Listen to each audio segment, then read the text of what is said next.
Boa tarde, pessoal.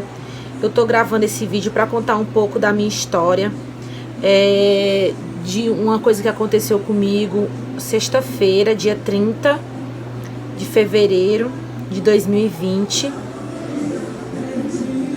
Vocês me vendo bem agora, eu conversando com vocês não imaginam o que aconteceu comigo. Eu quase tive uma morte súbita por uso de pré-treino. Médico, eu cheguei no hospital, a dos batimentos cardíacos 205 por minuto, eu em repouso, em estado de repouso. Normalmente eu chego a esses batimentos 205 estando numa esteira correndo. E tudo começou quando eu cheguei em casa. Eu tomei banho com o corpo quente, mas os médicos disseram que isso não tem nada a ver. E eu fui pra... Quando eu saí do banheiro, eu tava sozinha com meu filho de 9 meses. Eu senti uma quentura muito forte no meu corpo. E com essa quentura,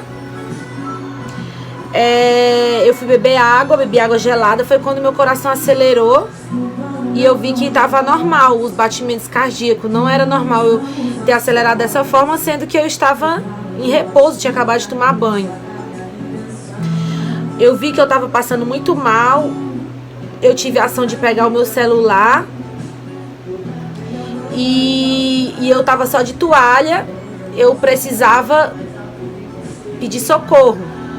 Eu ia vestir um vestido, mas eu tive a noção de que se eu usasse minha força para vestir um vestido, eu não ia ter força para me pedir socorro. Então foi quando eu desci a escada, que era a única força que eu tinha, eu usei para me descer a minha escada, só de toalha. Liguei pro Uber para vir me buscar e levar para o hospital. E liguei para minha amiga, que trabalha para mim, que ela mora vizinho, dizendo que eu tava passando mal, que ela viesse urgente. Eu tive ação a tudo isso. Fui para o hospital, tentei fazer tudo que eu pudesse para o meu corpo continuar circulando sangue, porque eu achei que eu tava tendo um AVC. Cheguei que eu tava tendo um AVC. Eu fiquei todo o tempo no Uber respirando pelo nariz, soltando pela boca, mexendo os dedos da mão, dos pés, para o sangue continuar circulando no meu corpo, porque meus dedos estavam ficando dormentes do pé e da mão. E quando eu cheguei quase perto do hospital, eu achei que eu não ia sobreviver. Foi quando eu disse pra menina que estava comigo que eu ia ter um ataque cardíaco, e ela pediu pra mim não me entregar, que eu continuasse lutando. Cheguei no hospital já sem força. Os médicos me colocaram numa maca e na mesma hora eles começaram o procedimento de tentar diminuir os meus batimentos cardíacos. Perguntaram se eu trabalhava com algum produto químico. Foi quando eles descobriram que eu fazia uso de pré-treino. Hoje eu digo que é uso inadequado de pré-treino. E eles me deram diazepam na boca, comprimido. Os batimentos não diminuíam. Eles começaram a fazer massagem nas carótidas para diminuir o fluxo, né? Para o coração tentar diminuir. Foi quando a minha pressão, todo momento normal, minha pressão estava 12/8. É por isso que foi como se fosse um envenenamento pro pré-treino, porque quando é pressão ou algum problema de cardíaco mesmo, a pressão sobe, e não subiu, minha pressão estava normal. Era só o coração que estava descontrolado, não era só, era o coração que estava descontrolado. Então, foi quando eu tentava, e todo momento eu estava consciente, eu estava falando, mas a sensação era como se eu tivesse correndo no esteira, no mais alto nível. Eu estava muito cansada, que eu não conseguia falar bem, eu ficava tentando encontrar forças para falar, igual quando você corre muito e você para e você fica tentando encontrar forças para falar. Era todo momento eu estava desse jeito. Foi quando a médica falou com a enfermeira que eu fiz um eletro, e o eletro deu taquicardia, e ela pediu para liberar a sala de... me transferir para a sala de reanimação. Aí foi esse momento que eu tive a certeza que eu ia morrer, né? Porque me colocar na sala de reanimação, aí eu perguntei pra médica se tinha alguma coisa. Eu disse assim: doutora,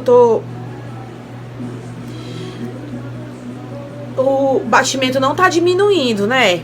Aí ela disse: não tá. Ela fez assim, ó. Não é aquele gesto de quando uma pessoa não quer dizer a verdade, mas tem que dizer. Aí eu perguntei se tinha alguma coisa que eu podia fazer, né? Ela disse que era assoprar a mão, né? Com muita força. E eu tava sem força nas mãos. Eu tava, tipo, pesado, né? A mão, mas eu encontrei forças e assoprei. Diminuiu pra 170, se eu não me engano.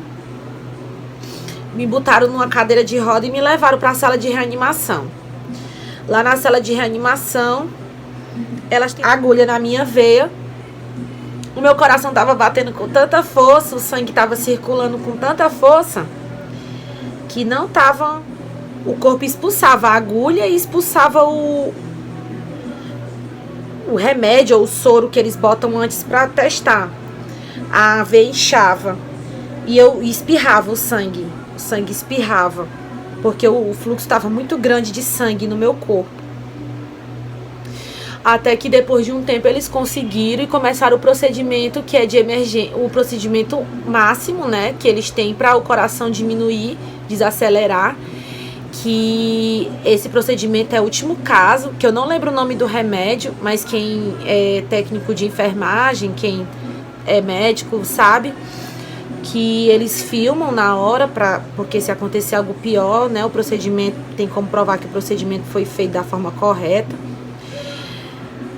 Esse remédio é muito ruim, eles botam na veia, tem que levantar o braço, como se fosse tipo um cano, né? Aí na hora que faz isso eu sinto, aí o coração acelera, aí ele vai diminuindo os batimentos, né? Aí foi escorrendo na perna, diminuiu de novo para 170, mas depois de alguns minutos subiu de novo. Eles foram pro passo 2, que era... E outra coisa, a médica, ela fazia, né, nessa veia, e meu coração diminuía um pouco os batimentos. Então, todo momento ela ficou fazendo isso no meu pescoço. É tanto que ela tava com a mão cansada, ela pediu para outra enfermeira fazer. A outra enfermeira não soube fazer da forma correta. E a pressão já subia. Foi quando eu olhei para ela e pedi, pelo amor de Deus, que ela não parasse de fazer, porque eu não queria morrer. E a todo tempo, essa minha amiga na sala lá, coitada, desesperada, assim, o olhar dela, dava pra ver que ela tava, tipo, em estado de choque, vendo tudo isso. Foi quando eu achei que eu ia morrer, eu pedi pra ela chamar o meu marido, porque se eu morresse, eu queria falar com ele. A todo momento eu pensava nos meus filhos, preocupada mais com o mais velho, porque eu sabia que de 9 anos era mais difícil, né? Porque ia lembrar de mim, né? Já o de 9 meses, ele ia se acostumar, né, com a ideia de não ter mãe. Talvez ele nem lembrasse de mim, mas um filho, né, mais velho, lembra da mãe e tudo, ele ia passar por um processo, uma barra, né? E eu lembrava, mas eu não podia me entregar, porque eu precisava lutar a favor da minha vida, né? E eu precisava fazer tudo o que eu pudesse para me salvar meu corpo, tentando manter o controle mental. Porque eu sei que a mente controla o corpo, né? Eles foram para uma dose mais alta desse remédio, 12 miligramas. Nessas 12 miligramas, eu comecei a passar mal 7 horas da noite, isso já era acho que 9h30 para 10 horas, foi quando eles botaram essa outra dose. É muito ruim essa dose, é muito estranha, é uma coisa muito... Foi quando eu não consegui mais abrir os olhos, eu já não podia mais lutar por mim, né? Se naquele momento eu tivesse vindo acontecer algo pior, seria a minha última visão, né? Foi aquela. Aí eu escutei, né, meu marido dizendo que tinha chegado. Eu já não conseguia mais abrir os olhos, eu não conseguia mais mexer a boca, nem mais o meu corpo, mas os batimentos, né, depois eu soube que ele começou a se estabilizar, ele foi a 100. Eu tô fazendo esse vídeo para alertar a todas as pessoas que querem usar o uso de pré-treino. Eu tava como se fosse viciada, né, em pré-treino, porque eu tenho uma vida muito corrida. Quem me conhece, eu tenho uma empresa, eu tenho 2 filhos, um de 9 anos e um de 9 meses, eu tenho casa, então assim, minha vida é muito puxada, muito corrida, energia, né? Então eu tinha que encontrar energia de algum lugar. Foi quando eu comecei a ficar viciada em pré-treino. Eu chegava a tomar pré-treino de manhã, depois do café. Às vezes tomava depois do almoço, pré-treino. E era um pré-treino pesado, né? Com muita quantidade de taurina, muita quantidade de cafeína. Então, assim, antes de vocês usar qualquer tipo de pré-treino, ou vocês forem querer fazer isso, consulte um médico, um cardiologista, consulte um médico especialista, faça uma bateria de exames, porque existe coisas que o corpo da gente já tem e você não precisa colocar mais. No caso, eu sou nova, tenho 31 anos, meu metabolismo já é acelerado. Eu posso encontrar energia nos próprios alimentos. E eu tava botando dos alimentos e mais dos pré-treinos, sem necessidade. Às vezes se torna psicológico. Hoje eu fui para um cardiologista, o cardiologista abominou totalmente o uso de pré-treino. Disse que isso era abominável para os cardiologistas, não tinha necessidade. Me proibiu completamente até de café. E me passou um calmante, né? Porque depois desse trauma eu não tô conseguindo dormir direito. Eu toda hora me acordo pensando que o coração vai acelerar e não vai parar mais. E me passou um psicólogo, né, para me poder desacelerar, para me poder relaxar mais, colocar as ideias no lugar. Disse que eu não estava proibida de voltar às minhas atividades, eu podia fazer meus exercícios normalmente, porque nos exames que eu fiz não deu nenhum problema de coração, não deu nenhum problema de pressão. Todos os exames que eu fiz, exame de sangue, deu tudo normal. É como se eu tivesse sido envenenada, né, por pré-treino. Então, eu só gravei esse vídeo para alertar vocês a esse uso. Muitas pessoas que vão assistir esse vídeo me seguem no Instagram, onde eu posto a minha rotina diária, ver que não é mentira o que eu falo, mas jamais, em nenhum momento eu coloquei no meu Instagram incentivando o uso de pré-treino. Excepcionalmente, na sexta-feira que eu passei mal, eu postei tomando um pré-treino. Mas eu vou falar uma coisa, eu vi a morte. Com toda sinceridade, eu achei que eu ia morrer. Eu só estou viva hoje, bem saudável, porque Deus quis. Tem algum propósito para mim. E eu tive que fazer esse vídeo, não é me promovendo, não é nada, é tentando passar para as pessoas mesmo, porque às vezes a gente nunca pensa que vai acontecer com a gente. E eu já vi vários vídeos a pessoa falando isso, né? E eu sou mais uma pessoa que estou dizendo isso. Mas aconteceu. E eu ia deixando para trás a minha família, meus filhos, por causa de pré-treino. Façam acompanhamento. Eu tenho acompanhamento com nutricionista. Eu